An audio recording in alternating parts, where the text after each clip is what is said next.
नमस्कार दोस्तों, आज मैं आपको सुनाऊंगा बेटे ने घर से भगा दिया। रास्ते में दोनों को एक युवक मिला, नाम था उसका राजेश।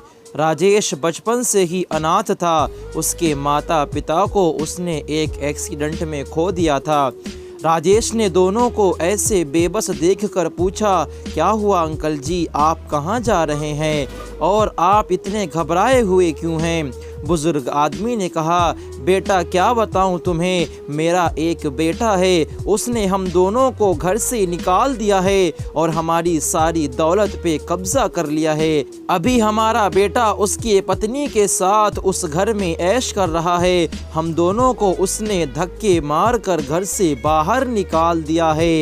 ये सब कहते हुए बुजुर्ग आदमी ने अपनी सारी कहानी बयान कर दी।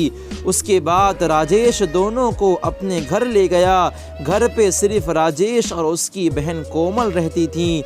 राजेश ने सारी बातें कोमल को बताई कि कैसे दोनों बुजुर्ग माता पिता उसको मिले और उनके साथ क्या हुआ है। राजेश और कोमल दोनों अपने माता पिता की तरह ही उन दोनों की सेवा करने लगे। कोमल एक से बढ़कर एक पकवान बनाकर दोनों को खिलाती और राजेश दोनों को बाग बगीचे में सैर करने ले जाता, मंदिर ले जाता, उनकी हर तरह से देखभाल करता। दोनों की यह सेवा देख कर एक दिन बुजुर्ग आदमी ने राजेश और कोमल से कहा, बेटा राजेश और कोमल, तुम दोनों हमारे लिए फरिश्ते बनकर आए हो। जो हमारा अपना बेटा है उसने तो हमें बेघर कर दिया, लेकिन तुम तो मेरे बेटे भी नहीं हो। उसके बावजूद तुमने हमें अपनाया, हमें सहारा दिया, हमारी इतनी सेवा की। इतनी सेवा और आदर्श कर्म तो मेरे अपने बेटे ने भी मेरे लिए नहीं किया। बच्चों, तुम दोनों ही मेरी सच्ची औलाद हो। आज से अपने आप को कभी भी अकेला मत समझना। हम दोनों तुम्हारे माता पिता हैं। हम दोनों के होते हुए तुम कभी अनाथ नहीं हो सकते। ऐसा कहकर बुजुर्ग पिता राजेश और कोमल दोनों को गले से लगा लेते हैं। कुछ सालों बाद सुशील की पत्नी सविता ने एक नन्हे से बच्चे को जन्म दिया। उसका नाम उन्होंने विशाल रखा। दोनों ने बड़े लाडो प्यार से उसका पालन पोषण किया। धीरे धीरे वो बड़ा हुआ। उसकी हर एक इच्छा दोनों पूरे दिल लगी से करते। उसके शिक्षा के लिए उन्होंने प्राइवेट विद्यालय में उसे भेजते।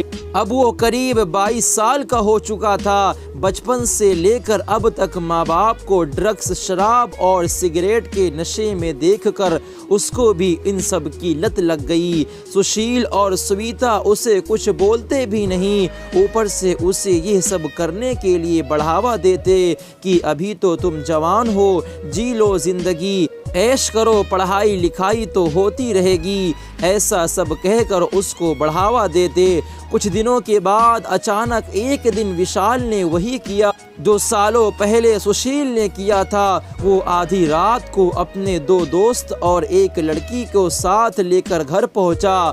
सुशील और सविता दोनों को जगाया और कहा, कहाँ हैं बूढ़े और बुढ़िया, मेरे घर से अभी बाहर निकलो। आज से ये घर मेरा है। इस घर में मैं और मेरे दोस्त रहेंगे। चलो घर खाली करो, इस लिफाफे पे अपनी साइन करो। दोनों ने साइन करने से इनकार कर दिया। विशाल ने दोनों का हाथ पकड़कर जबरदस्ती साइन ले ली, जिसमें लिखा था कि आज से ये घर और जमीन अब विशाल की है। सुशील और सविता का इसमें कोई भाग नहीं है। फिर विशाल और उसके दोस्तों ने सुशील और सविता को धक्के मारकर और लकड़ी से पिटाई करके घर से बाहर निकाल दिया। दोनों की आंखों से आंसू बहने लगे। दोनों को दिल से बहुत पछतावा हो रहा था।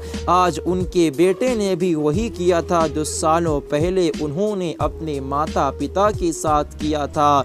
दोनों खुदा से माफ़ी मांगते हुए उस गांव को छोड़कर धीरे धीरे आगे बढ़ने लगे। कुछ घंटे चलने के बाद अचानक सुशील को दिल का दौरा पड़ा और राजेश के घर के बाहर उसने अपना दम तोड़ दिया। सविता ने आसपास के लोगों को आवाज़ लगाई, कोई मेरे सुशील को बचा लो। उसकी आवाज़ सुनकर राजेश अपने घर के सभी सदस्य के साथ बाहर आया। आसपास के कुछ लोग भी वहाँ पे इकट्ठा हो गए।